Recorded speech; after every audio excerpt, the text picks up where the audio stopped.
φτάνει κάποιος που τη Όχι, σύλλη του. όχι, καθόλου. Εγωράσετε το... Ναι, Για να αντικαταστήσουμε τα κατεχόμενά μας που ήταν δύσκολο να πηγαίνουμε. Ναι. και ύστερα αγοράσαμε το τούτο. Μιχάλη μου, εγώ αρνούμαι να πάω στα κατεχόμενα. Έτσι πάμε, ούτε εμείς. Αρνούμαι να πάω διότι όταν έγινε η εισβολή, εγώ εργαζόμουν σαν σεφ στο ξενοδοχείο Εσπερίδες στην Κερίνια.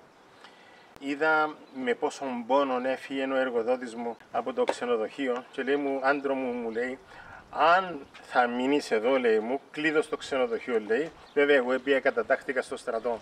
Ναι.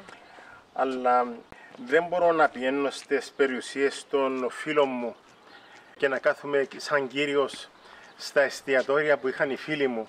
Το θεωρώ απαράδεκτο. Τη στιγμή που ακόμα έχουμε άλυτον το πρόβλημά μας και ζητούμε από τους ξένους να μας βοηθήσουν. Ακριβώς. Εγώ ακόμα αρνούμαι να περάσω την γραμμή αντιπαράθεσης για να βάλω βενζίνη στο αυτοκίνητό μου. Η μόνη περίπτωση που πάω στα κατεχόμενα είναι όταν έχω ξένους από το εξωτερικό, ιδιαίτερα από την Ελλάδα, από την Αυστραλία και θέλουν να πάνε να δουν την κατάσταση των κατεχομένων, πάμε περπατητή από την Λίδρας, επειδή εγώ είμαι Λευκοσιάτης, από το σπίτι μου είναι 5 λεπτά. Πάμε πεζί μέχρι την Αγία Σοφία και τους εξηγώ ότι αυτός ο ναός που είναι 120 μέτρα μήκος εντός και είναι 35 μέτρα ύψος, ήταν η Μητρόπολη των Καθολικών. Ήταν δηλαδή ο Μητροπολιτικός Ναός των Καθολικών και βέβαια όπως και η Μεγάλη Αγία Σοφία στην Κωνσταντινούπολη είναι τέμενος και εμείς οι χριστιανοί πρέπει να βγάλουμε τα παπούτσια μας για να μπούμε στην εκκλησία μας και την καταπατούν οι Τούρκοι.